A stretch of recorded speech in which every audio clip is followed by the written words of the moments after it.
Office 2010 কম্পিউটারে install করার পর যখন কোনো টাইপ করা হয় তখন এই রকম স্পেসিং এর সৃষ্টি হয়। তো আসুন দেখা যাক এই স্পেসিং সৃষ্টি করার পর কিভাবে তা সমাধান করতে হয়। প্রথমে লাইনগুলো সিলেক্ট করুন, তারপরে এর উপর মাউসের রাইট বাটন চাপুন, তারপরে প্যারাগ্রাফে যান। প্যারাগ্রাফ থেকে লাইন স্পেসিং এখানে ক্লিক করে সিঙ্গেল নির্বাচন করুন। তারপর আফটার লেখার এখানে আপনার পয়েন্ট মাউস দিয়ে ক্লিক করে 0 করে দিন। তারপরে সেট অ্যাজ ডিফল্টে ক্লিক করুন। প্রদর্শিত উইন্ডো থেকে অল ডকুমেন্ট অপশনটি নির্বাচন করে ওকে বাটনে ক্লিক করুন।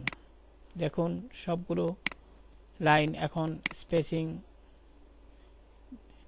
স্পেসিং নেই এবং স্বাভাবিকভাবে প্রদর্শিত হয়েছে। এইভাবে অফিস 2010-এ কোনো লাইনের মধ্যে যদি কোনো স্পেস সৃষ্টি হয় তা স্বাভাবিকভাবে আপনি উপস্থাপন করতে পারবেন।